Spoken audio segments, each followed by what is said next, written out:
옛날 어느 마을 대감집에 새로 들어온 머슴 칠보기가 있었는데 약간 멍청하긴 했지만 일만은 몸을 아끼지 않고 잘하였다. 그래서 대감은 이 머슴을 마음에 쏙 들어하며 칭찬을 아끼지 않았다. 그러던 어느 날 머슴이 대감 앞에서 머뭇머뭇하며 말했다. 나으리, 어쩐지 요새 몸뚱이가 굶실굶실 좀 이상스러운 것 같습니다요.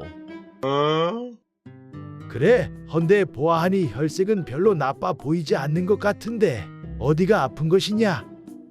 하고 대감이 묻자 칠보기가 말하길. 아픈 것도 아닌데요. 어쩐지 여기가 좀 이상해서 그럽니다요. 머슴은 거북살스럽게 사타구니에 그 불룩하게 솟아오른 장소를 가리키는 것이었다. 이에 대감은 고개를 끄덕이고 빙그레 웃으며 아하, 그 병이라면 걱정할 것 전혀 없지. 내일 하루 시간을 줄 터이니 읍내에 갔다 오도록 하여라. 너의 그 병을 고치려면 읍내 색시집에 갔다 오면 말끔하게 낫게 될 것이다. 고맙습니다, 대감 나으리. 어리숙한 머슴은 주인에게 연신 감사 인사를 하였다. 머슴 칠보기는 읍내 색시라는 뜻은 잘 알지 못하였지만 주인이 무슨 소개장이라도 써주는 것인 줄 알고 크게 기뻐하여 이 일을 안방마님께 자랑하였다. 안방마님, 대감 나으리께서 내일 읍내 구경도 하고 색시집에 가서 치료도 받고 오라고 하며 열량이나 주셨습니다. 그 말을 들은 안방마님이 그렇단 말이지. 그렇다면 내일까지 기다릴 것도 없느니라. 오늘 저녁 나리께서 먼 마을에 출타하시니 저녁 먹고 아무도 모르게 내 방으로 살짝 들어오도록 하여라. 그리하여 칠보기는 아무도 몰래 마님 방으로 가게 되었다. 마님, 잘못했습니다. 한 번만 용서해 주십시오. 조용히 하거라. 내 너의 병을 말끔히 고쳐주도록 하겠다. 마님, 정말 죄송합니다. 그냥 읍내 색시집에 가게 해주십시오. 시끄럽다 이놈. 어서 바지를 내리도록 하여라. 그렇게 하여 칠보기는 새로운 세계에 눈을 뜨게 되었다고 한다.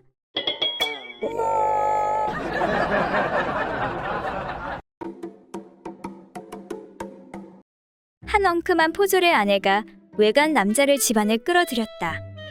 부인, 너무 보고 싶었어. 저도 너무 보고 싶었어요. 자, 어서 시작합시다. 그렇게 두 사람이 재미를 보고 있는데 그때 느닷없이 남편이 들이닥쳤다. 여보, 나왔소. 당황한 사내가 도망치려고 했지만 마땅히 도망칠 곳이 없었다. 이런, 큰일이 나버렸네. 이를 어쩌면 좋단 말이오. 사내는 겁에 질려 부들부들 떨기만 하였다. 그런데 그때 지기가 뛰어나고 엉큼한 여자가 그에게 말했다. 아무 걱정하지 말고 옷을 정리하시고 아무 일 없다는 듯 그냥 뜰에 서 있으세요. 그렇게 사내에게 시킨 후 여자는 대담하게 나가 자기 남편을 맞았다. 아니, 여보 어찌 이리 늦으셨어? 늦다니? 그게 무슨 소리요? 남편이 어리둥절한 표정으로 되물었다. 당신을 만나려고 영의정 대감의 먼 친척 되시는 분이 아까부터 오셔서 기다리고 있단 말이에요. 그래, 그런데 도대체 그런 분이 무슨 일로 우리 집에 오셨단 말이오? 여자가 남자의 귓가에 대고 속삭였다. 대감께서 당신더러 이 양반을 본 데까지 모셔다 드리라고 했답니다. 하고는 뜰 쪽을 향해 외쳤다. 서방님, 속히 나오십시오. 아, 오셨으니 이제 그만 출발합시다. 그러자 포졸이 손으로 뒤통수를 치며 중얼거렸다. 제기랄, 한 잠도 못 자서 이제 눈 좀 붙이나 하고 왔더니 별일이 다 생기고 지랄이야. 그렇게 해서 바람난 포졸의 아내와 외간 남자는 무사히 위기를 넘길 수 있었다.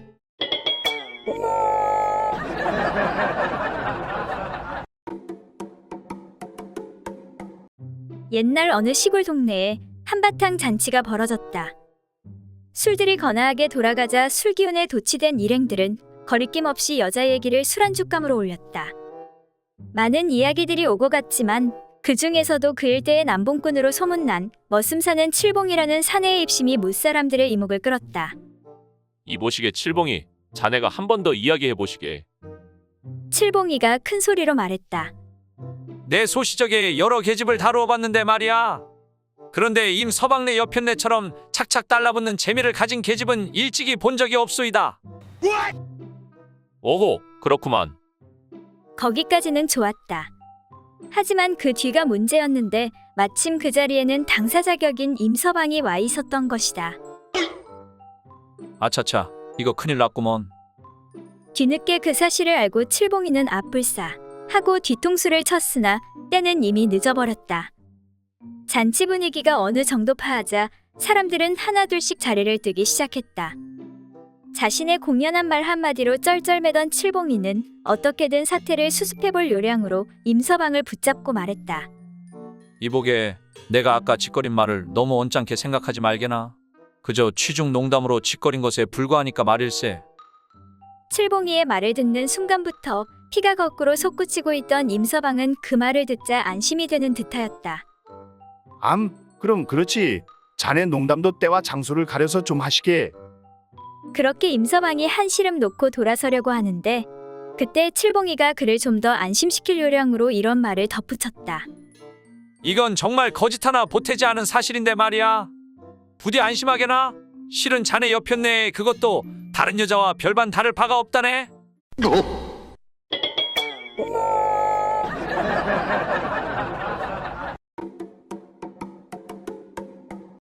머슴 사는 홍서방이 저작거리에서 오랜만에 친구 칠복이를 만났다. 그런데 칠복이가 어두운 표정으로 괴로운 듯 보이는 것이었다.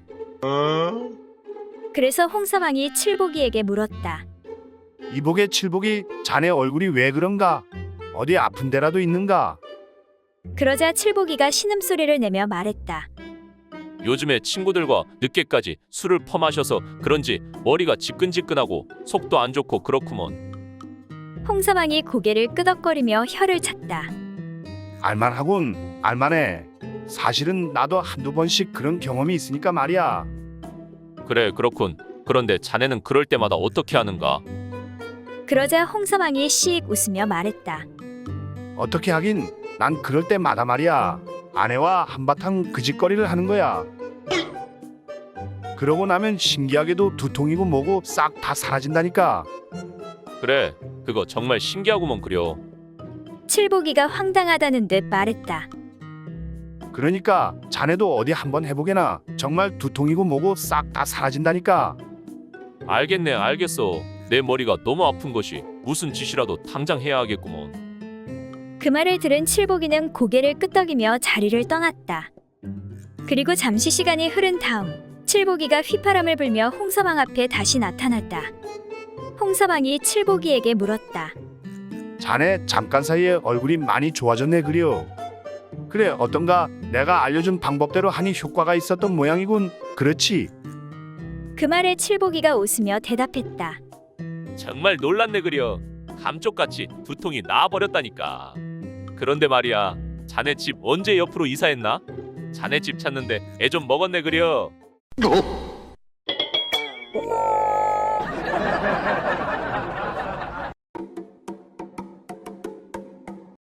옛날 어떤 나그네가 여행을 하던 도중 길을 잃게 되었다.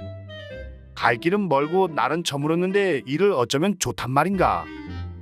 나그네가 그렇게 길을 헤매다가 간신히 어떤 외딴 집 한 채를 발견하게 되었다. 아니 이런 외딴 곳에 이런 집이 있다니 정말 다행이구나. 지친 나그네는 급히 그 집으로 달려가 대문을 두드렸다. 여보시오. 아무도 안 계시오? 지나가는 나그네인데 하룻밤만 묵고 갈 수 없겠소. 그러자 잠시 후 조심스레 대문이 열리면서 젊고 청조한 여인이 고개를 내미는 것이었다.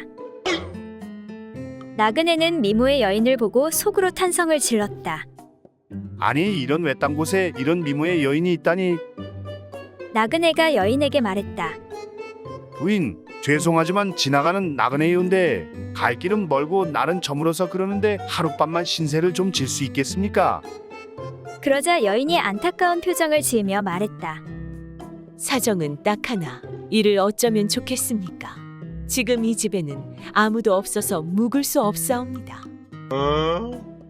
그 말을 들은 나그네가 다시 한번 간청했다. 아니 부인 아무도 없다뇨. 지금 부인께서 계시지 않습니까? 그러지 마시고 하룻밤만 묵고 갈 수 있게 허락해 주십시오. 그러자 부인이 다시 말했다. 아니, 저의 말은 그런 뜻이 아니오라. 지금 집에 남정네가 한 분도 안 계시단 말씀입니다. 그 말을 들은 나그네는 넉살 좋은 웃음으로 이렇게 말하는 것이었다. 하하, 그 점이라면 염려하실 필요가 전혀 없습니다. 제가 바로 남자 아닙니까?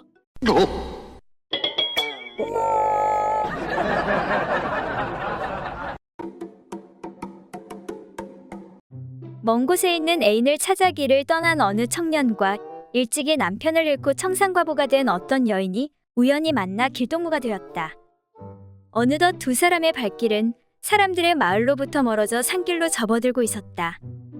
막 산허리를 돌았을 즈음에 문득 과부가 말을 걸어왔다. 이봐요, 총각.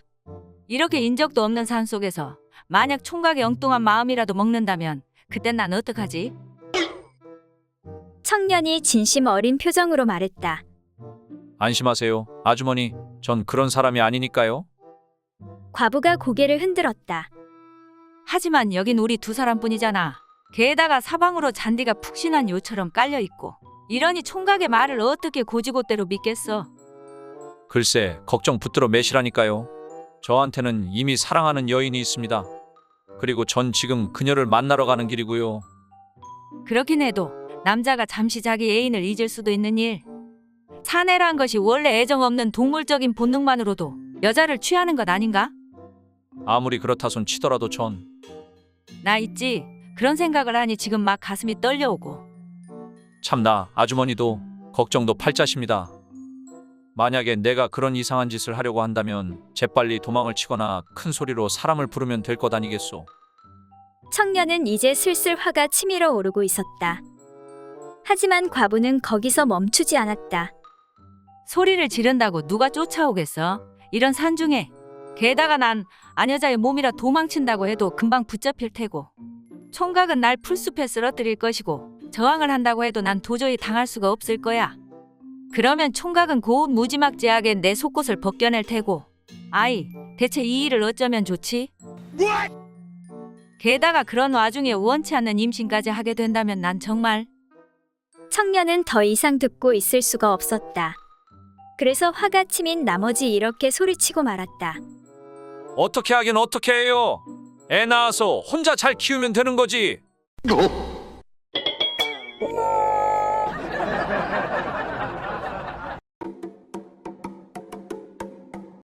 얼굴 반반한 어떤 계집이 새 서방을 두고 지냈다. 그런데 꼬리가 길다 보니 종국에는 남편에게 덜미가 잡히고 말았다. 어느 날 남편이 작정하고는 일부러 먼 곳에 볼 일이 있어가는 체하고서 집을 나와 근처에 숨어서 지켜보고 있었다. 그런데 과연 어떤 사내 녀석 하나가 살금살금 자기 집으로 숨어 들어가는 것이었다. 부인 보고 싶었어. 어서 거시기 합시다. 남편이 놈을 붙잡으려고 잠시 기다렸다가 뒤쫓아가서 문을 두드리며 소리쳤다. 빨리 문 열어. 문이 왜 잠겼어? 이거 큰일이 났구먼. 이를 어쩐단 말이오. 잠시 뜸을 들인 후 안에서 아내가 말했다. 누구시여? 나다, 내 서방. 빨리 문 안 열어? 에구, 문짝 다 부서지겠네. 혼자 있기 겁이 나서 문을 걸어 놓았더니만. 헛소리 말고 어서 문 열어. 말은 그렇게 했지만 무엇보다도 새 서방 피신시키는 일이 다급했는데 문득 윗목에 접어놓은 쌀자루가 눈에 띄었다. 저기 쌀자루 안에 들어가 숨으시오. 그렇게 급한 대로 새 서방더러 쌀자루 속에 들어가 있으라고 했다. 방으로 들이닥친 남편은 곧 방 안 구석구석을 살펴보는데 윗목에 전에 못 보던 쌀자루가 눈에 띄었다. 남편이 발로 쌀자루를 툭툭 차면서 말했다. 이건 뭐야? 못 보던 건데. 이 안에 뭐가 들어있는 거야? 그러자 안에 들어있던 놈이 어찌나 겁을 집어먹었던지 화통 삶아먹은 소리로 이렇게 소리치는 것이었다. 난 쌀이요, 쌀.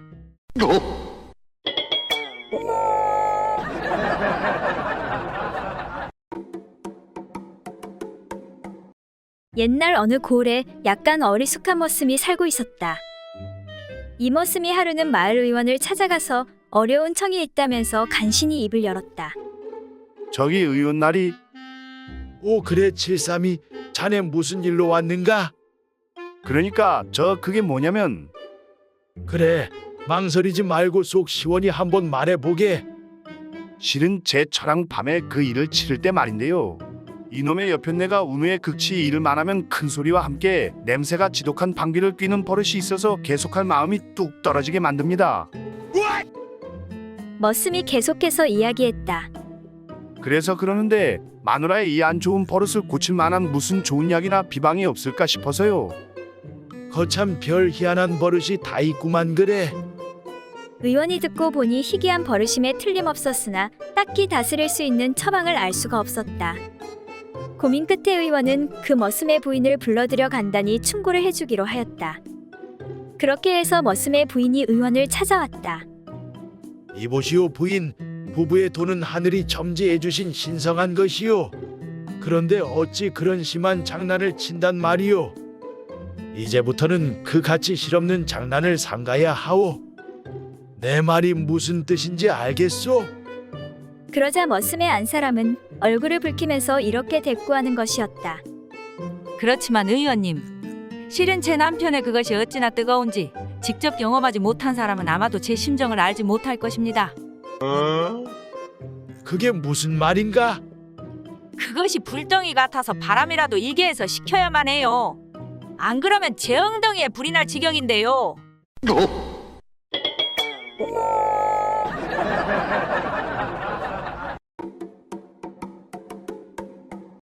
노름이라면 사족을 못 쓰는 한 사내가 있었다.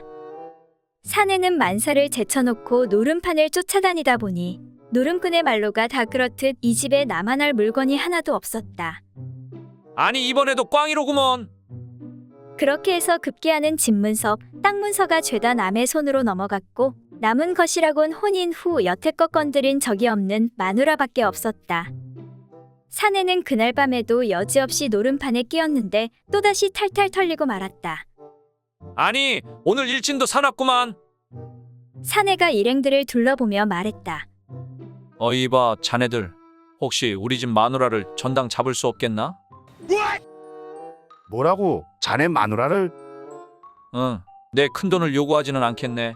부탁이야. 그러니 돈 좀 빌려주시게. 그러자 한 친구가 고개를 흔들었다. 에이, 그게 무슨 소린가? 말도 안 되는 소리 하지 말고 그만두시게나. 사내가 다시 부탁했다. 이봐 남의 심장 무너지는 소리 좀 작작하게나. 절대 손해 볼 일이 아닐세.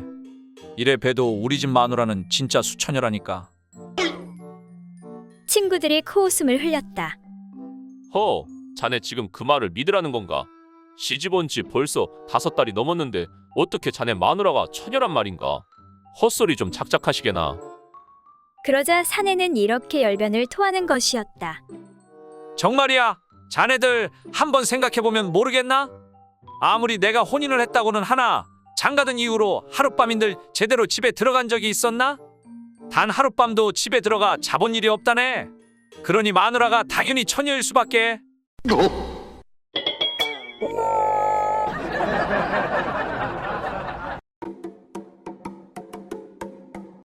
오늘도 밖에 나갔다가 술 깨나 마시고 들어온 어느 남편이 재미있다는 듯 자기 아내에게 이야기했다.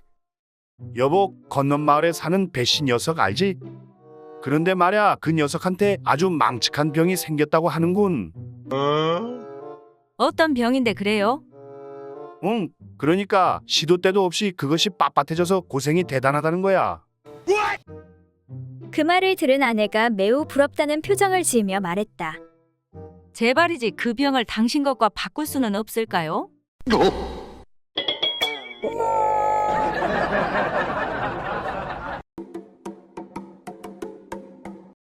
옛날 한 호걸 장군이 넉넉한 살림살이에 아무 어려움 없이 한평생 살다가 늙어 병이 들어서 의원을 청해 진맥을 부탁했다.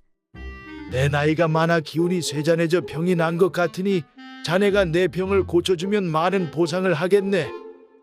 이 말을 들은 의원이 방안을 한 바퀴 둘러보니 장군은 비단 이불을 덮고 누워 있고 옆에는 아름답게 치장한 여인들과 각종 악기가 나열되어 있고 앞쪽에는 술과 고기가 차려진 상이 놓여 있었다. 의원은 아무 말 없이 진맥을 한 다음 엄숙한 표정으로 말했다. 장군님, 잘 들으십시오. 병을 고치고 더 오래 장수하시려면 기생과 악기들을 모두 치우고 앞에 놓인 술상도 물리치셔야 합니다. 이러한 것들을 가까이 하지 않으셔야 병을 고칠 수 있습니다. 이 말을 들은 장군은 손을 좌우로 내저으며 말했다. 의원 양반, 내가 병을 고쳐 오래 살려고 하는 것은 이런 것들을 더욱 즐기면서 살고자 함인데 만약 이것들을 치우라고 하면 100년을 더 산다고 해도 하지 않겠네. 자네는 그냥 물러가게나. 그리고 며칠 후 옛날에 알고 지내던 선비 한 사람이 병문안차 방문하여 이렇게 말했다. 장군께서 마땅히 술과 고기를 물리치고 연부를 부지런히 하시면 극락세계로 가실 수 있을 것입니다. 이 말에 장군이 큰 관심을 가지고 물었다. 이 사람아, 거기 극락세계에 가면 돼지고기와 술 그리고 예쁜 기생들도 있는가? 그런 것은 들어보지 못했으나 일을 하지 않아도 안락한 생활을 할 수 있는 곳으로 알고 있습니다. 그 말에 장군은 손을 내저으며 그만두게나.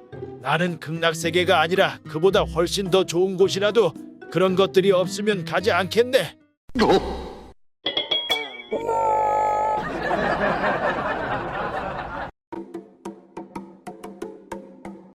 두 남녀가 여행을 하던 중 우연히 만나 함께 길동무가 되었다. 어느덧 밤이 깊어 어느 시골 주막에서 함께 묵게 되었다. 그런데 한 방에 두 남녀가 같이 있다 보니 몸이 달아올라 어쩔 수 없이 밤의 일을 치르고야 말았다. 해가 뜨고 다음 날이 되니 두 사람 다 후회하는 마음이 커졌다. 남자가 먼저 미안한 듯 말했다. 부인, 미안하오. 내 부처님한테 가서 용서를 빌고 올 테니 너무 걱정하지 마시오. 그렇게 절에 간 남자가 스님에게 물었다. 저기 스님, 제가 어젯밤에 아내가 아닌 다른 여자와 밤일을 치르게 되었습니다. 어찌하면 이 죄를 용서받을 수 있겠습니까? 그런 일이 있었단 말이군요. 그렇다면 양초 10개를 법당에 기부하면 될 것이요. 그러면 부처님께서 죄를 용서해 드릴 것입니다. 네, 그렇게 하지요. 정말 감사합니다. 잠시 후 절에 가서 용서를 빌고 온 남자가 돌아오자 여자가 물었다. 그래, 부처님께 용서를 받았나요? 부처님께서 용서해 주셨으니 이제 너무 걱정하지 마시오. 어떻게요? 스님께서 속죄하는 뜻으로 양초 10개를 법당에 기부하라고 하더이다. 그래서 어떻게 했나요? 네, 그래서 양초 50개를 기부하고 왔소. 아니, 왜 양초를 50개씩이나 기부하셨어요? 그러자 남자가 빙그레 웃으며 말했다. 그거야, 어차피 여행이 끝마치려면 며칠 밤을 더 묵어야 할 것 아니오.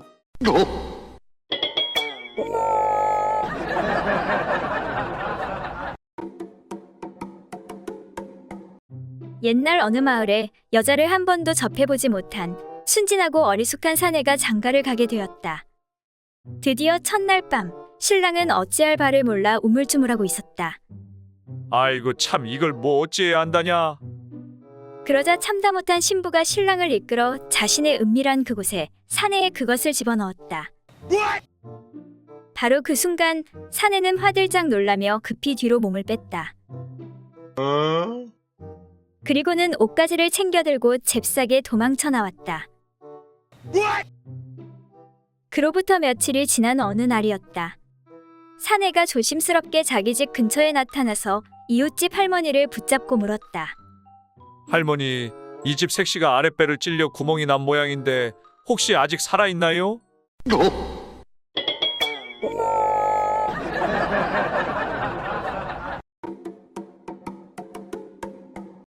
옛날 어느 마을에 너무나도 허약한 한 남편이 있었다. 그래서 아내가 남편의 기력을 좀 회복시키기 위해 녹용을 사다가 다려주었다. 여보, 내가 당신 건강을 위해서 비싸게 산 녹용을 정성껏 다렸으니 이거 드시고 어서 기력을 좀 회복하세요. 고맙구려. 역시 마누라밖에 없다니까. 그런데 녹용을 다려 먹은 남편이 자꾸만 거시기에 기운이 동하여 아내에게 달려들었다.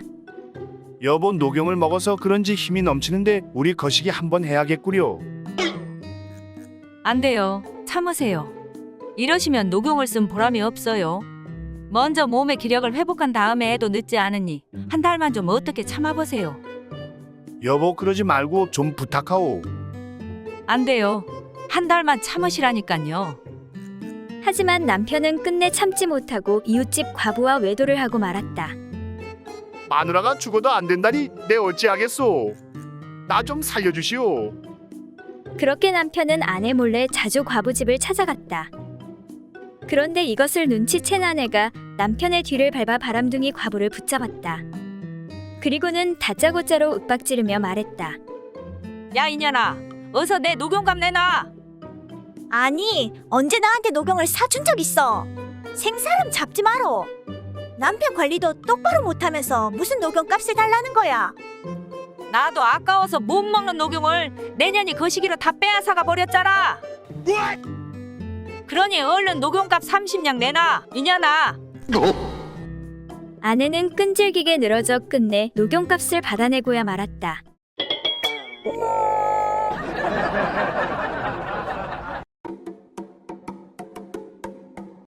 어느 마을에 노총각과 노처녀가 있었다. 마을 사람들은 그 노총각이 거시기가 너무 커서 장가를 못 간다고 수군거렸다. 그리고 그 노처녀는 거시기에 이빨이 있어서 시집을 못 간다고 하며 수군거렸다. 그런데 이것은 근거 없는 말로 남의 소리하기 좋아하는 싱거운 사람들이 퍼뜨린 헛소문일 뿐이었다. 이렇게 헛소문이 나돌자 아무도 그 노총각과 그 노처녀와는 결혼을 하려고 하지 않았다. 그래서 하는 수없이 참견하기 좋아하는 중매쟁이 아줌마가 나서서 그들 둘을 좋은 말로 구슬려 혼례를 성사시켰다. 이대로 있다간 둘 다 홀몸으로 늙어 죽을 것이니 둘이 한번 만나보지 그래? 그렇게 해서 노총각과 노처녀는 혼인을 하게 되었다. 그리고 첫날 밤에 노총각과 노처녀가 한 이불 속에 들었다.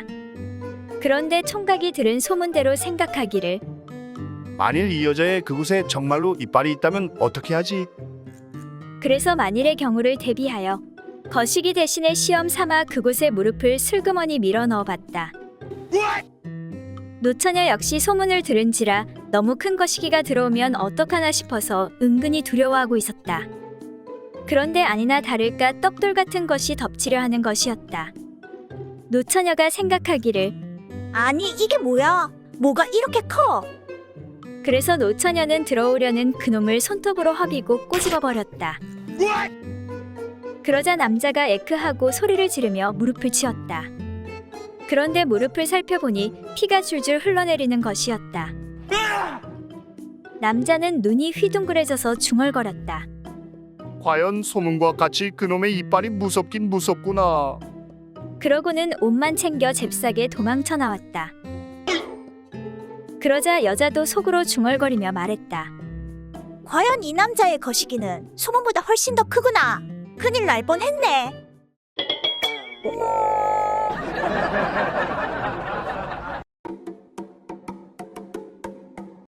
옛날 어느 마을에 한 나이 든 처녀가 있었다.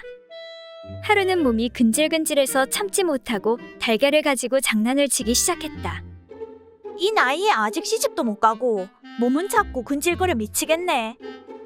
그렇게 달걀을 가지고 장난을 치다가 그만 그 달걀이 잘못하여 거시기 속으로 쏙 들어가 버렸다. 그런데 아무리 달걀을 꺼내려고 해도 나오지가 않았다. 이 일을 어쩌면 좋나? 그래서 부끄러워 며칠째 말도 못하고 있다가 하는 수 없이 동네에서 어리숙하고 바보 취급을 받는 한 총각을 불렀다. 얘, 너 소문을 내지 않고 내 그곳 속에 들어간 달걀을 꺼내줄 수 있니? 꺼내주면 뭐 해줄 건데? 만약 달걀을 꺼내주면 너에게 내 몸을 한번 맡길게. 그 말 참말이지? 참말이지 않고 언제 내가 거짓말하는 거 봤니? 그럼 좋아. 어서 두 다리를 벌려봐. 바보 총각은 그녀의 그곳에 대고 쥐쥐쥐쥐 하고 소리를 내었다.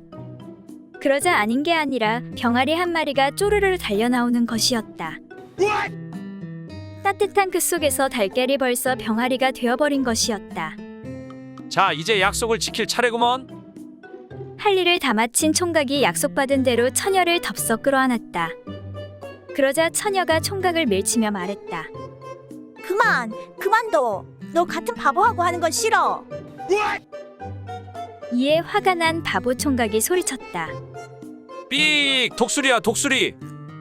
그 말을 하자마자 놀란 병아리가 다시 처녀의 그곳으로 쪼르르 달려 들어가 버렸다.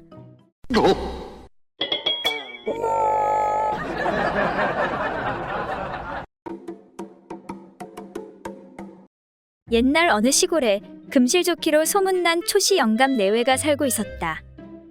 그런데 초시 부인은 더할 나위 없이 곱고 정숙한 여인으로 소문이 나 있어서 사람들은 그녀를 볼 때마다 정숙함을 칭찬하기에 바빴다.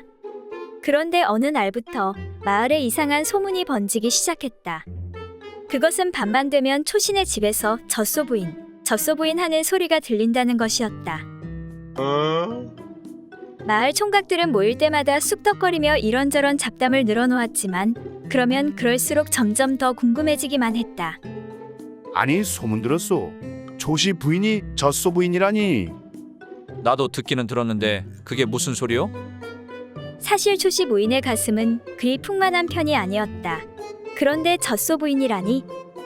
그러던 어느 날 마을 총각 한 명이 궁금증을 참지 못해 밤중에 몰래 초신의 집에 숨어 들어가 그 비밀을 밝혀내기로 하였다. 너무 궁금해서 참을 수가 없네. 꼭 비밀을 알아낼 것이야. 그렇게 그 총각이 방문 틈으로 몰래 상황을 훔쳐보게 되었다. 초시가 지친 목소리로 부인에게 말했다. 나도 이젠 늙었나 보구려. 벌써 지치는 걸 보니. 아이, 몰라요. 부인이 아양을 떨어대면서 재차 남편의 품속으로 파고들었다. 김초씨가 그런 부인을 부드럽게 어루만지며 말했다. 그걸 또 하자는 말이요? 이젠 그만 잡시다. 아이, 싫어요. 부인 생각이 정 그렇다면. 초씨가 부인을 다시 품에 안았고 둘은 한동안 운후의 정을 나누는가 싶었다. 그러나 얼마 지나지 않아 김초씨는 이내 녹초가 되고 말았다. 아이쿠, 이젠 그만 날 좀 놔주구려.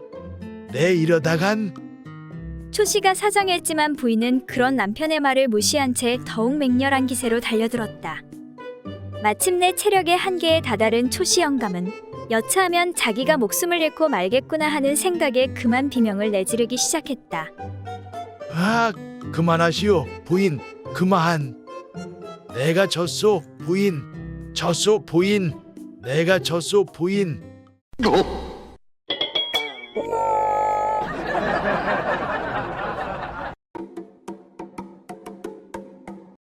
한나이 어린 여종이 어려서부터 대감댁에 들어와 일을 하였다. 그런데 한두 해가 지나자 웬일인지 자꾸 훌쩍거리며 혼자 울곤 하는 것이었다. 그래서 대감마님이 영문을 몰라 다가가 물었다. 얘야, 무슨 일이 있길래 그렇게 혼자 우는 것이냐? 대감마님, 말씀드리기가 뭐하는데요? 어디 몸이라도 불편한 것이냐? 어려워 말고 말해봐. 괜찮다, 괜찮아. 그 말을 들은 여종이 머뭇거리며 말했다. 그런 게 아니라 저에게 지금 수염이 생겨서요. 아니, 수염이 생기다니. 수염이 안 보이는데 도대체 어디에 수염이 생겼다는 것이냐? 여기 밑이에요. 남들은 코 밑에 수염이 나는데 저는 왜 별난데 수염이 나는 걸까요? 여종은 그렇게 말하며 다시 훌쩍거리기 시작했다. 그 말을 들은 대감마님이 별것 아니라며 말했다. 그러니까 그건 별로 걱정할 것 없다. 나이 들면 누구에게나 다 생기는 수염이니까. 그럼 대감마님도 거기에 수염이 있습니까? 그럼 나도 거기에 수염이 있지. 그 말을 들은 여종은 울음을 그치고 대감마님께 여쭈었다. 그럼 대감마님, 어디 한번 수염을 볼 수 있을까요? 제가 봐야 믿든지 말든지 할 것 같아서요. 여종이 자꾸 조르는 바람에 대감마님은 하는 수 없이 허리띠를 풀고 수염 난 곳을 보여주었다. 그러자 어린 여종이 한참 동안을 들여다보더니 말했다. 이젠 알겠어요. 나이가 들면 모두 수염이 나나 보군요. 그건 그런데 대감마님은 사타구니에 웬 술병을 하나 차고 다니세요? 그 술은 대감마님 혼자서만 마시는 건가요?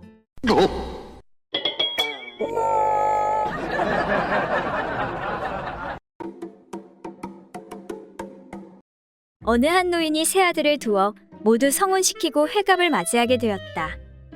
많은 음식을 차려놓은 상 앞에 앉은 노인에게 새 며느리가 차례로 나와 잔을 올리며 헌수했다. 먼저 큰 며느리가 잔을 올리면서 말했다. 아버님은 오래오래 사셔서 부디 천왕씨가 되십시오. 이에 시아버지가 그 뜻을 물었다. 얘야, 그게 도대체 무슨 소리냐? 옛날 천왕씨가 18,000세를 살았기 때문에 아버님께서도 그렇게 오래 사시라는 뜻으로 한 말입니다. 그래, 그거 좋다. 다음은 둘째 며느리가 잔을 올리면서 아버님은 지왕씨가 되십시오. 옛날 지왕씨도 18,000세나 사셨다고 합니다. 라고 말하니 시아버지는 역시 매우 흐뭇해했다. 그래, 다들 고맙구나. 이제 마지막으로 막내 며느리가 나와서 잔을 올릴 차례였다. 아버님은 부디 남자의 소중이가 되십시오. 이 말에 시아버지는 화를 내면서 물었다. 해야, 그 무슨 버릇없는 소리냐? 그게 무슨 뜻인고? 이 물음에 막내 며느리는 웃으면서 다음과 같이 설명했다. 아버님, 들어보십시오. 제가 아버님의 막내 아들 소중이를 만지면서 가지고 놀아보니 힘없이 죽어 있다가도 제가 손만 대면 항시 다시 살아납니다. 그러니 그게 바로 장생불사가 아니고 무엇이겠습니까? 그래서 아버님도 소중이처럼 죽었다가도 항상 다시 살아날 수 있게 되시라는 뜻입니다. 시아버지는 막내 며느리의 이 같은 설명을 듣고 매우 감격스러워했다. 해야, 내 말이 가장 마음에 든다. 내가 죽으면 언제라도 아기 내가 주물러 만져 소중이처럼 살아나게 해다오.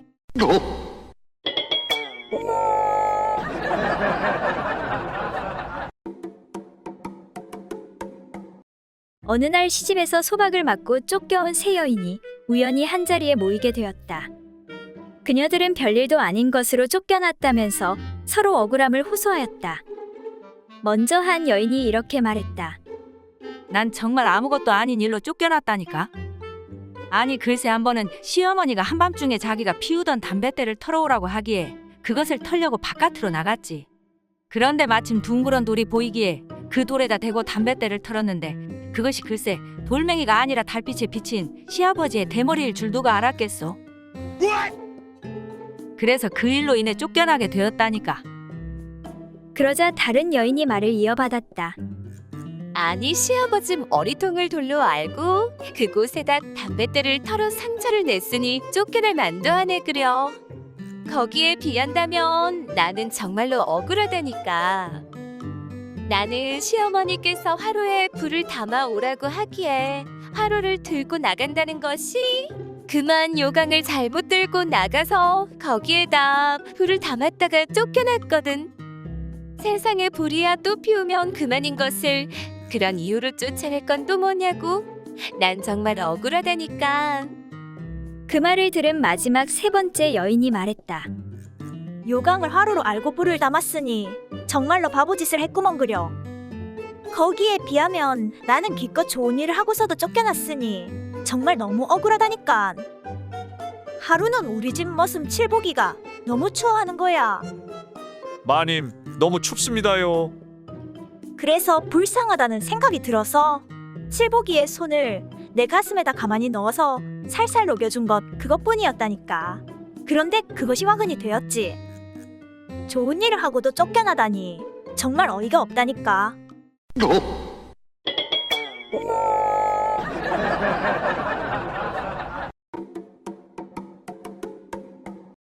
가난한 양반 복만이는 장인 집에서 처가살이를 하고 있었다.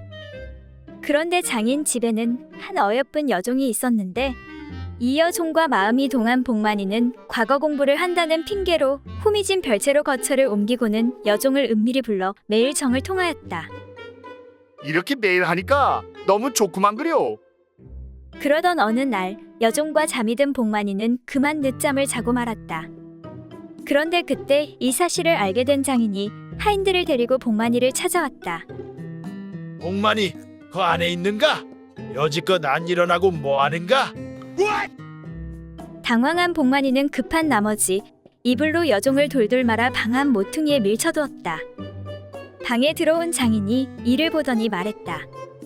아니 방도 좁은데 이불을 왜 저기 세워 놓았는가? 저 이불을 시렁 위에 올려놓거라. 하인들이 이불을 당기자 알몸의 여종이 방바닥에 나동그라졌다. 이를 본 복만이는 당황한 얼굴을 하며 말했다. 벌거벗은 여종을 감추는 게 정말 어렵다 어려워.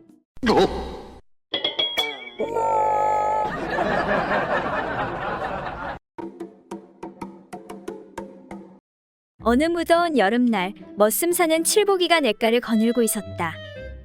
그런데 그때 한 여인이 냇가에서 빨래를 하고 있는 것을 보게 되었다. 여인이 서서 허리를 굽히고 빨래를 헹구는데 낡아해진 속옷 사이로 여인의 엉덩이와 소중한 부분이 완전히 노출되어 보였다. 이를 본 칠보기는 갑자기 아랫도리가 빳빳해지면서 이상야릇한 감정이 치솟았다. 그래서 여인의 뒤에 서서 재빨리 바지를 내리고 자신의 소중이를 꺼내 살짝 여인의 그곳으로 밀어넣었다. 그리고는 금방 빼서 얼른 달아나려다 그만 돌에 걸려 넘어지고 말았다. 이에 깜짝 놀란 여인이 돌아서서 빨래 방망이를 들고 소리쳤다. 야 이놈아, 왜 나한테 그런 나쁜 짓을 하는 것이냐? 라고 하며 소리치자 칠보기가 말했다. 이보시오. 난 아무 짓도 안 했소. 내 길을 가다 실수로 잠깐 넘어져 손가락이 당신 엉덩이에 살짝 닿은 것뿐이오. 그거 참 미안하게 됐소이다. 칠보기는 여인에게 이렇게 변명했다. 그러자 그 말을 들은 여인은 눈을 부릅뜨면서 다시 외쳤다. 이놈아, 거짓말하지 마라. 내 손가락이 닿은 정도라면 어찌 이렇게도 내 소중의 언저리가 오래도록 뜨끈하고 이상야릇한 느낌이 든단 말이냐? 귀신은 속여도 나는 못 속여. 아니, 내 손가락이 무슨 죄가 있다고 그러시오. 칠보기의 계속된 변명에 여인이 다시 소리치며 외쳤다. 이놈아, 내 말이 사실이면 어디 다시 한번 손가락을 넣어 보거라.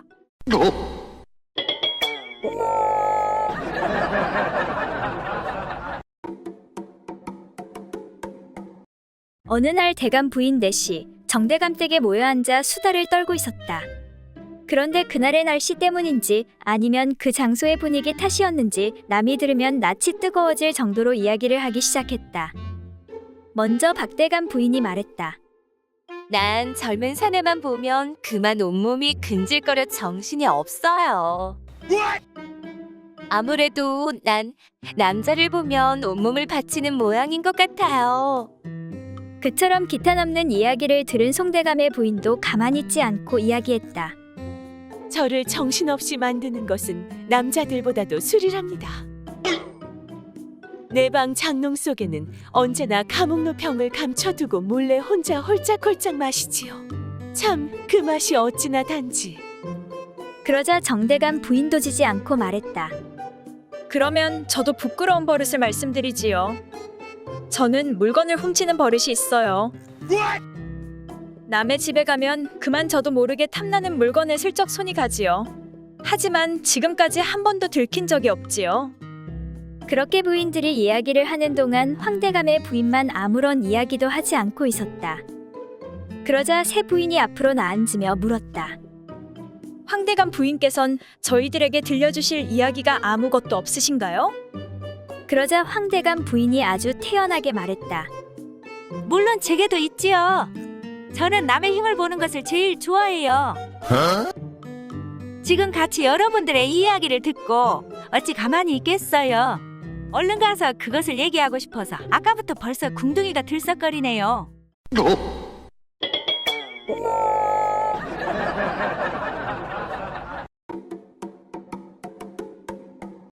70이 넘은 어느 돈 많은 대감마님이 10수년을 혼자 지내다가 이제가 20을 넘긴 여자에게 새 장가를 가게 되었다. 대감은 몇 달간이나 밤이면 밤마다 힘이 닿는 대로 노력하였지만 아무런 소식이 없었다. 아니 이렇게 밤마다 노력하는데 왜 아무런 소식이 없을꼬? 그래서 하는 수없이 대감마님은 의원을 찾아가서 어떻게 하면 그 여자와의 사이에 자식을 얻을 수 있는지 물어보았다. 이보시오 의원 양반. 좀 부끄럽긴 하지만 내가 젊은 여자에게 새 장가를 들었는데 어떻게 하면 자식을 얻을 수가 있겠소? 한참을 고민하던 의원은 적당한 방법을 찾아내지 못하여 한 가지 충고를 해주었다. 그토록 간절히 원하시니 한 말씀 드리겠습니다. 부인께는 못할 짓이긴 하지만 젊고 힘센 종을 하나 새로 드리는 게 어떠신지요? 뭐라고? 젊은 종을 하나 들이면 내가 자식을 얻을 수가 있단 말이오? 꼭 그런 것은 아니지만 그나마 그것이 제일 가능성이 있다고 할 수 있지요. 그렇게 해서 대감은 의원의 충고대로 젊은 종을 하나 들이게 되었다. 그리고 6개월이 지난 어느 날 대감이 저작거리에서 우연히 의원을 만나게 되었다. 이보시오 의원 양반. 덕분에 내 아이를 갖게 되었소. 고마우이 고마워. 그러자 의원이 의외라는 듯 말했다. 대감마님, 그렇다면 정말 제가 말한 대로 젊은 종을 새로 두셨단 말입니까? 그렇고 말고 그 말대로 하니 정말 자식이 생겼소. 아이고, 대감마님 정말 축하드립니다. 그러자 대감이 웃으며 말했다. 지금 그 종이 임신한 지가 6개월이 되었소.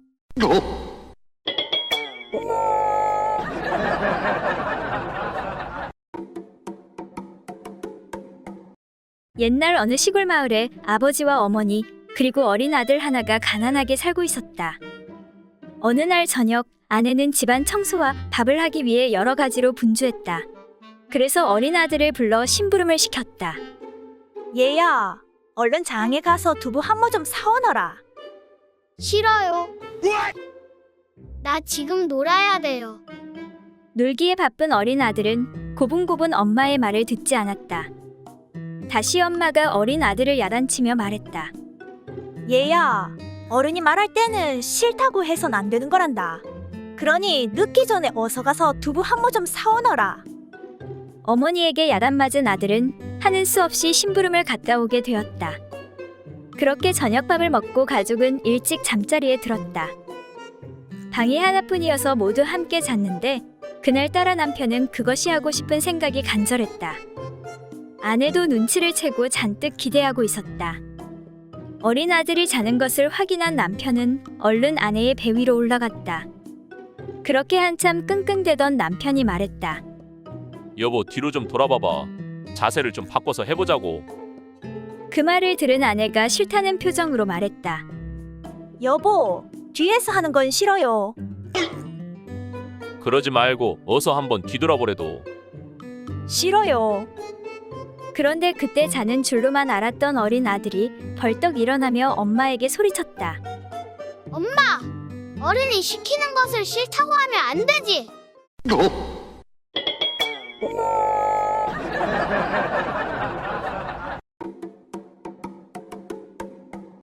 머슴 사는 팔복이가 어느 날 아침 안방으로 들어와 보니 부인이 밤새 정성 들여 기운 버선 한 켤레를 그 앞에 내놓았다. 여보, 새 버선을 만들었으니 한번 신어보세요. 부인 그거 참 잘 되었구려. 내 며칠 전부터 새 버선이 한 켤레 있었으면 했는데 참 고맙소. 이렇게 말한 팔복이는 얼른 버선을 집어들고 기쁜 표정을 지으면서 한 버선을 벗고 새 버선을 신기 시작했다. 그런데 이게 웬일인가? 여느 때와는 달리 버선이 작아서 아무리 잡아당기며 애를 써도 발의 중간에 걸려 들어가지 않았다. 한참 동안 애를 쓰던 팔복이는 버선을 도로 벗어 아내 앞으로 획 던지면서 말했다. 아니, 당신 재주는 참 이상한 데가 있네 그려. 마땅히 작아야만 좋은 것은 너무 크고 넓어서 헐렁헐렁해 영 재미가 없고, 커야 할 버선은 이렇게 작게 키워서 발에 들어가지 않으니 당신 것은 어찌 매사가 이렇게 거꾸로만 되어 있단 말이오? 하면서 부인에게 짜증을 내었다. 이에 부인도 마주친 눈을 살짝 흘기면서 인상을 쓰고 큰 소리로 대꾸했다. 아니, 당신 몸은 뭐 모두 좋은 줄 아시오. 크지 않아도 될 발만 쓸데없이 커져서 같은 치수로 기운 버선이 왜 들어가지 않는단 말이오. 그리고 마땅히 커져야만 좋은 물건은 아무리 만지고 만져 키우려고 했어도 커지지 않으니 정말 이상하지 않습니까? 당신도 이렇게 매사에 거꾸로이니 난들 어쩌겠소. 뭐라고? 당신 말 다 했소? 그렇게 부부는 서로 옥신각신하더니 결국에는 약속이나 한 듯 서로 껴안고 뒹굴며 화해하고 말았다.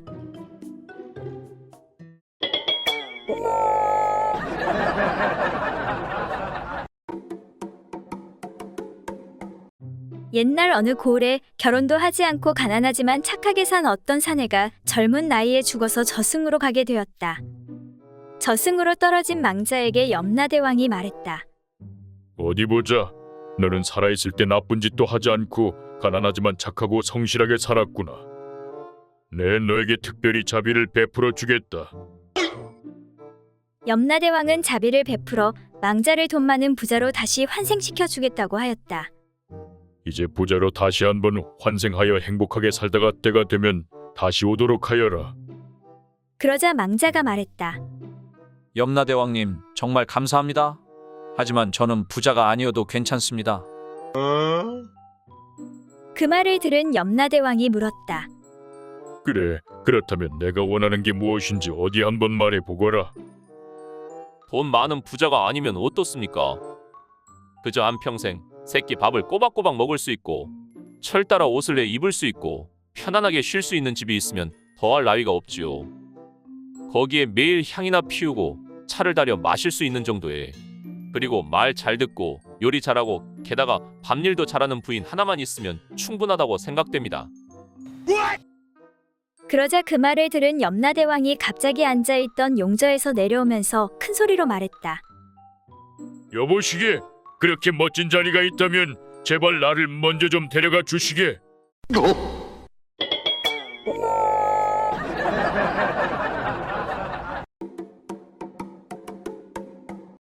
옛날 어느 마을에 장님점쟁이의 마누라가 미인이어서 이웃 사내들이 눈독을 들였다. 그런데 그 여인도 꽤나 얼굴값을 하느라고 남자를 곧잘 끌어들여 재미를 보곤 했다. 어느 날 평소 여인과 몰래 정을 통하던 머슴 하나가 여인을 만나러 왔다가 장님점쟁이가 함께 있는 것을 보고 수작을 걸었다. 영감님 안녕하세요. 오늘은 어디 점치러 안 나가셨군요. 응? 장서방인가? 어디 매일같이 그리 점칠 곳이 있다던가? 저 그런데 사실 오늘은 청이 있어서 왔습니다. 그래, 무슨 청인가? 제가 좋게 지내는 여자가 한 사람 있어서 잠깐 놀고 싶은데 마땅한 장소가 없어서 말입니다. 그래서 영감님 댁으로 왔습니다. 허허, 그렇단 말이지. 그건 뭐 그리 어려운 일이겠나? 우리 내외가 잠깐 피해줄 테니 놀다가 나오시게. 점쟁이가 밖으로 나가자 머슴은 여인을 안고 들어가 운후의 재미를 만끽했다. 그리고는 장님 점쟁이가 하도 어리석게 여겨져 희롱하려고 물었다. 저기 영감님, 우리 두 사람의 앞날에 대해서 점 좀 쳐주시지요. 그러자 점쟁이는 친절하게도 산통을 흔들더니 웃으면서 소리쳤다. 걱정 말게나 장서방. 천천히 하게나. 내 점을 쳐보니 그 여자의 본서방은 눈이 어두워서 아무것도 모른다네.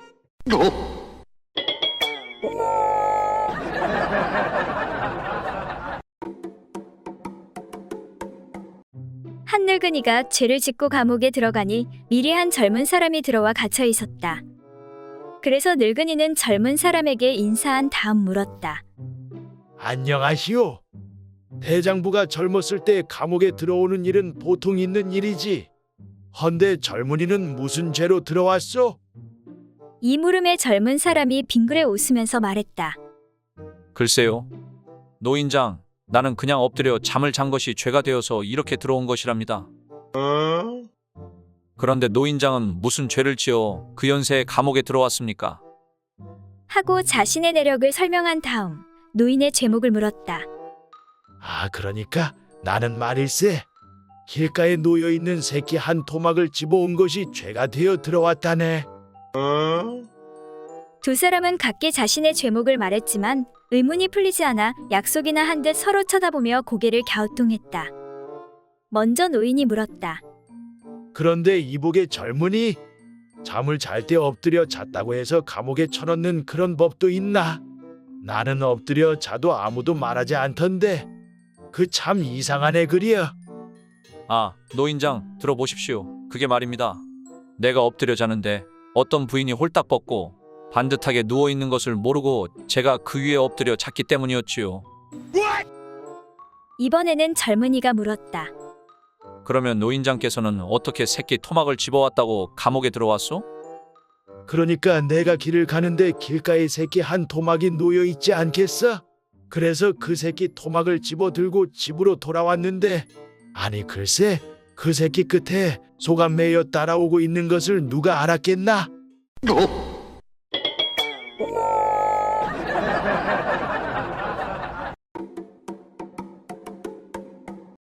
어느 날 양귀비 뺨치는 아리따운 아가씨가 몰래 한 총각의 집에 숨어 들어와서는 이렇게 말하는 것이었다.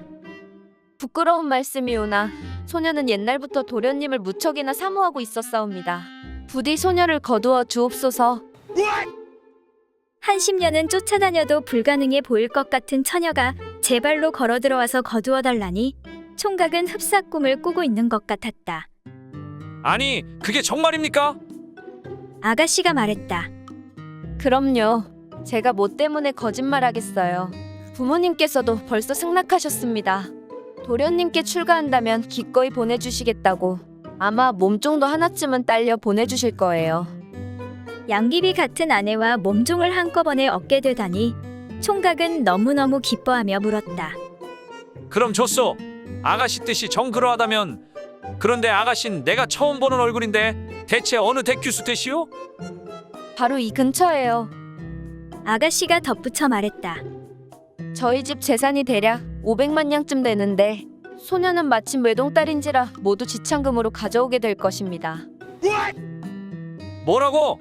세상에 500만 냥이라고?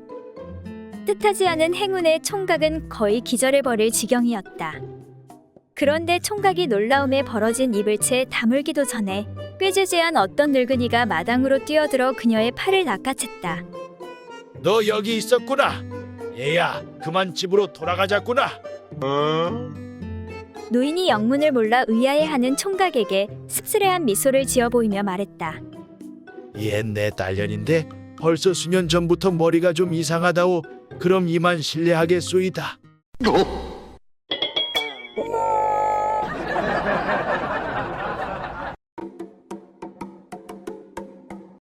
어느 대감댁에 간신히 까막 눈을 면한 젊은 머슴 하나가 있었다. 어느 나른한 봄날, 머슴은 볕따스한 텐마루에 걸터 앉아 독서 삼매경에 빠져 있었다. 아니 무슨 책이 이리도 재미있다냐? 머슴이 뺨을 붉게 물들여가며 개슴츠레한 눈으로 읽고 있는 그 책은 다름 아닌 소녀경이었다. 그런데 때마침 그곳을 지나던 안방 마님이 이 광경을 목격하게 되었다. 곁눈질로 책 표지를 살펴보고 난 마님이 깜짝 놀라며 물었다. 아니 너는 하라는 일은 안 하고 대체 못하려고 그런 유상한 책에 빠져 있느냐? 그 책에는 망측한 대목이 무척 많이 있다던데. 마님은 어처구니 없다는 표정으로 머슴을 바라보았다. 그러나 젊은 머슴은 얼굴색 하나 바뀌지 않고 이렇게 대꾸하는 것이었다. 하지만 마님, 그런 부분이라면 그렇게 염려하실 필요가 없습니다. 전 그런 대목은 죄다 빼놓고 읽거든요. 그 말을 들은 마님이 말했다. 오, 그래? 그런 좋은 방법이 있었구나. 그렇다면야 괜찮지. 그럼 나도 그런 대목은 빼놓고 읽을 테니까 그 책 잠깐 이리 줘보렴. 마님은 잽싸게 책을 낚아채 읽기 시작하는 것이었다.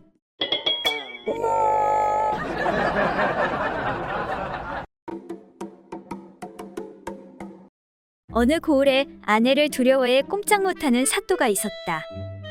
하루는 자신이 거느리는 포졸들 중에서 자기처럼 아내를 두려워하는 사람이 있는가를 알아보고 싶었다.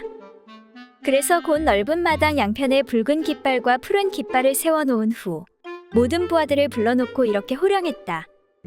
포졸들은 듣거라. 너희들 중에서 아내를 두려워하는 사람은 붉은 깃발 아래에 가서 서고 아내가 두렵지 않은 사람은 푸른 깃발 아래에 가서 서도록 하여라.